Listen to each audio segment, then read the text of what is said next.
ଯାହାକୁ ଭଲ ପାଉଛ ଏତିକି କର, ସିଏ ତୁମର ହିଁ ହେବ। ଯଦି କାହାକୁ ସତରେ ଭଲ ପାଉଛ ତେବେ ତାକୁ ସ୍ୱତନ୍ତ୍ର କରିଦିଅ, ତାକୁ ସ୍ୱାଧୀନତା ଦିଅ।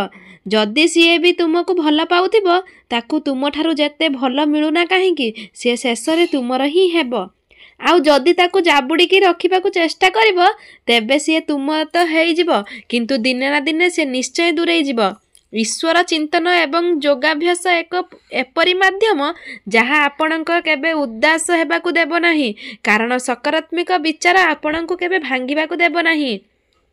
ଯାହା ପାଖରେ ଅଛି ତାକୁ ସମ୍ମାନ ଦେବା ଶିଖନ୍ତୁ।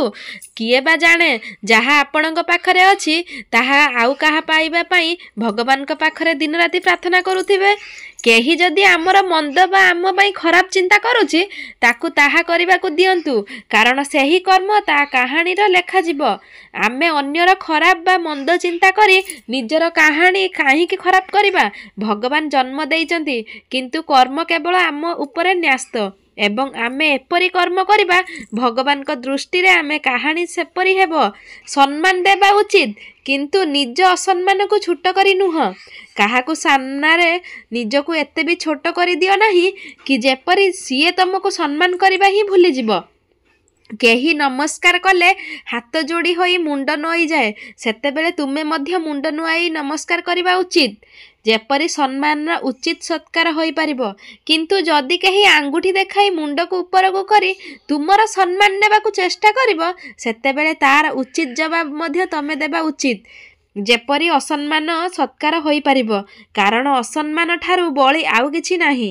ବାଟରେ କଣ୍ଟା ପଡ଼ିଥିଲେ ବାଟ ବଦଳାଇ ଚାଲିବା ଚାଲାକି ହୋଇଥାଏ, କିନ୍ତୁ ଯଦି ବାଟ ବଦଳାଇବା ସହ ଉଦ୍ଦେଶ୍ୟ ଏବଂ ଲକ୍ଷ୍ୟ ବଦଳାଯାଏ ତେବେ ହାରିବାଟା ନିଶ୍ଚୟ ହୋଇଥାଏ। ଲୋକ କ'ଣ କହିବେ ଏହି ଗୋଟିଏ କଥା ଅନେକ ସ୍ୱପ୍ନ ଭାଙ୍ଗି ଦେଇଥାଏ, ଅନେକ ହୃଦୟକୁ ଉଦ୍ଦେଶ୍ୟ କରିଦେଇଥାଏ ଏହି ଗୋଟିଏ କଥା। କିନ୍ତୁ ବୁଦ୍ଧିମାନ ସିଏ ଯିଏ ଲୋକଙ୍କ କଥାକୁ ଅଣଦେଖା କରି ନିଜ ସ୍ୱପ୍ନ ପାଇଁ ଲଢ଼େଇବାରେ ଜାଗି ରଖିଥାଏ।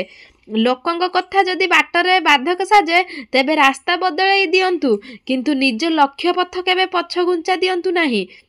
ଗୋଟିଏ ସ୍ଥାନରେ କନ୍ଷ୍ଟ୍ରକ୍ସନ କାମ ଚାଲୁଥିଲା। ସମ୍ପୂର୍ଣ୍ଣ ଉପରେ ଫ୍ଲୋରରେ ରହି ଜଣେ ସୁପରଭାଇଜର ଥାନ୍ତି, ସମସ୍ତଙ୍କ କାମ ଦେଖୁଥାନ୍ତି, ସମସ୍ତଙ୍କୁ ତଦାରଖ କରୁଥାନ୍ତି।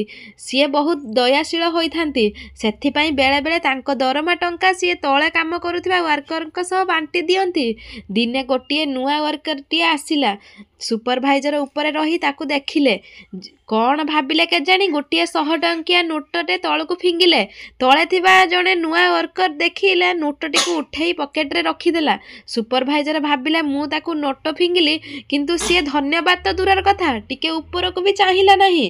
ଠିକ୍ ତା ପରଦିନ ଏବେ 100 ଟଙ୍କିଆ ନୁହଁ ବରଂ 500 ଟଙ୍କିଆ ନୋଟଟେ ଫିଙ୍ଗିଲେ। ୱାର୍କର ଜଣକ ପୂର୍ବ ଭଳି ସେହି 500 ଟଙ୍କିଆ ନୋଟଟିକୁ ନିଜ ପକେଟରେ ରଖିଦେଲେ। ୱାର୍କର ଜଣକ ପୂର୍ବ ଭଳି ସେହି 5 ଟଙ୍କିଆ ନୋଟଟିକୁ ନେଇ ନିଜ ପକେଟରେ ନ ଜାଣିଲା ଭଳି ରଖିଦେଲେ। ସୁପରଭାଇଜର ପୁଣି ଭାବିଲେ ମୁଁ ତ ପଇସା ଦେଉଛି, ସିଏ ଟିକିଏ ଉପରକୁ ବି ଚାହୁଁନାହିଁ କି ପଇସାଟି କେଉଁଠୁ ଆସୁଛି, ଆଶ୍ଚର୍ଯ୍ୟ କଥା। ଠିକ୍ ତାର ପରଦିନ ପୂର୍ବ ଭଳି ପୁଣି 500 ଟଙ୍କିଆ ନୋଟଟିଏ ତଳକୁ ଫିଙ୍ଗିଲେ ଏବଂ ଆଶା ରଖିଲେ କି ବୋଧେ ସେହି ୱାର୍କର ଜଣକ ନିଶ୍ଚୟ ଉପରକୁ ଚାହିଁବ। ୱାର୍କର ଜଣକ ପୂର୍ବ ଭଳି ସେହି ନୋଟଟିକୁ ଲୁଚେଇ ପକେଟରେ ରଖିଲେ, କିନ୍ତୁ ଉପରକୁ ଚାହିଁଲେ ନାହିଁ। ଏଥର ସୁପରଭାଇଜର ମନେ ମନେ ଭାବିଲେ ଠିକ୍ ଅଛି, ଏବେ ମୁଁ ଦେଖିବି ତୁ କେମିତି ଉପରକୁ ଚାହିଁବୁ ନାହିଁ।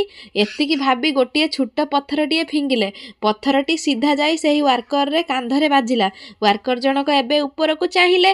ସୁପରଭାଇଜରକୁ ହସୁଥିବାର ଦେଖି ଏବେ ଜାଣିପାରିଲେ ପଥର ଏବଂ ଟଙ୍କାକୁ ଉଭୟ ସୁପରଭାଇଜର ହିଁ ଫିଙ୍ଗୁଥିଲେ।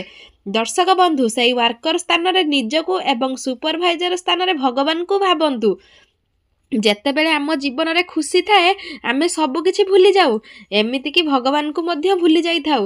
ସେଇ ଛୋଟ କଥାଟି ଆପଣଙ୍କୁ କେତେ ବଡ଼ ଶିକ୍ଷା ଦେଲା। ଯେତେବେଳେ ସେ ଟଙ୍କା ପାଉଥିଲା ଉପରକୁ କେବେ ଅନେଇ ନଥିଲା କି ଟଙ୍କା କିଏ ଦେଉଛି ସେ କଥା ଭାବିନଥିଲା। ଯେତେବେଳେ ତା ଉପରକୁ ଆଘାତ ଆସିଲା କିମ୍ବା ପଥରଟି ପଡ଼ିଲା ସେ ନିଶ୍ଚୟ ଅନେଇ ଦେଖିଲା କିଏ ହେଠି ପକଉଛି ବୋଲି। ଏତିକି ମହତ୍ତ୍ୱ କଥାର ଏତିକି ଯେ ଭଗବାନଙ୍କୁ ଆପଣ ଖୁସି ଥିଲା ବେଳେ ବି ସବୁବେଳେ ଭଗବାନଙ୍କୁ ମନେ ପକାନ୍ତୁ, ଦୁଃଖ ବେଳେ ନୁହେଁ। କିନ୍ତୁ ଯେବେ ଦୁଃଖ ଆସେ ସେତେବେଳେ ଆମର ଭଗବାନଙ୍କ କଥା ମନେ ପଡ଼େ। ମନେ ମନେ ଭଗବାନଙ୍କୁ ପ୍ରାର୍ଥନା କରୁ, ତାଙ୍କର ସ୍ମରଣ କରୁ। ଟିକେ ବଡ଼ ଦୁଃଖ ଥିଲେ ମନ୍ଦିର ଯାଉ, ଆଉ ଟିକେ ବଡ଼ ଦୁଃଖ ଥିଲେ ହୁମ ତଥା ପୂଜା ଅର୍ଚ୍ଚନା କରିଥାଉ। केवल दुख बा विपद पड़े भगवान कथा मन पड़ जाए किंतु सुख समय छोट धन्यवाद देवा आम भूली जाऊ से छोट पत्थर सदृश्य दुख से भगवान आम उपरको फिंगती जेपरी आमे तांको भूली न जाऊ। किछि लोक कहते भगवान बोली किछि नाही मु माने भगवान बिना आम अस्तित्व नाही विश्वास करंतु जदि विश्व यह माने कि भगवान किछि अस्तित्व नाही तेबे सेतेबेले विश्वर विनाश को कहीं रोकी पारिबे नाही कारण पाप पुण्यर विचार एवं कर्मर परिणाम पाई थिबा डर ही आज यही समग्र विश्व को बंचाई रखिछि जेउ दिन यही डर समाप्त होई जिवो सेतेबेले मनीष पशुठारु अधिक हिंस्र एवं भयंकर होई जिवो। सेइथिपाई जन्म करिथिबा बापा माँ को एवं बंचिबा पाई उद्दिष्ट एही प्रकृति राणी को तत्सहित एक एमस्तक रचना करिथिबा भगवान को केबे भूलिबा उचित नुहे।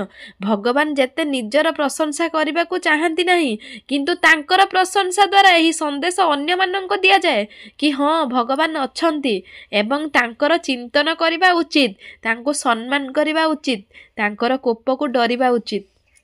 तांकु आजिकाली भल पाइबा छाड़ी दियो जी तुम भावना को बुझु नहीं जहाँ पाखरे तुमर मूल्य नहीं ताकू मूल्यवान करी निजको छोट कर दियो नहीं।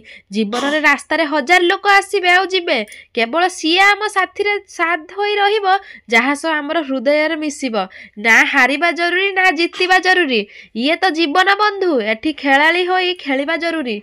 मुद्रारे दुई पार्श्व थाए गोटे पार्श्व को देखी केबे काहाको भूल भाबिबो नाही बेले बेले किछि असुविधा थाए किछि समस्या थाए जहाँ को सामना करने को जाई बेले बेले मनीष बाध्य हो जाए किछि भूल निष्पत्ति नेबा पई जहाँ सह सच्चा प्रेम थाए पुणी ताको भूलिबा को पड़ी थाए कारण बेले बेले कथा बापा माँ तथा परिवार उपरे आसी थाए सेथिपई केबे एकथा भाबंतु नाही कि तांको हृदय रे प्रेम नथिला बोली सी छलना करुथिले बोली झियो हेउ बा पुओ कहार भूल भाबिबा पूर्वरु एकथा थरे निश्चय भाबंतु होई पारे सी तुमठारु अधिक तुमको प्रेम करि थाई पारे परिस्थितिर चापरे प्रेम को छाड़ी सी सारा जीवन पाई लुह को निजर कर नहीं पारे धोकाबाज कही ताको गाली देव नाही होई पारे तुम ठारू अधिक कष्ट रे सी थाई पारे। जीवनर दामी एवं सस्ता उभय प्रकार रे लोक अछंती दामी लोक जीवन रे सुख भरी दियंती आ सस्ता लोक जीवन रे वास्तव रे किपरि बंचिबा को हुए ताहा सिखै दियंती। तो बंधुगण आज पई भिडियोटी एतिकी केमिति लागला भिडियोटी कमेंट बॉक्स रे निश्चय जणैबे आ भिडियोटी भल लागुथिले आम चैनल को गोटे सब्सक्राइब निहाती करंतु लाइक करंतु कमेंट करंतु शेयर करंतु सांग मान सहित शेयर करंतु भिडियोटी केमिति लागुची निहाती कमेंट बॉक्स रे जणैबे। आशा करुँची भिडियोटी आपण मानक मन को छुई थिबो जदि आम भिडियोटी भल लागला प्लीज दया करी आम चैनल को गोटे सब्सक्राइब निहाती करंतु लाइक करबा सहित कमेंट गोटे निश्चय करंतु। रहुचु नमस्कार जय जगन्नाथ पुणी देखा आ गोटे नुआ स्टोरी रे सेते पर्यंत धन्यवाद आपण मानक बाय नमस्कार।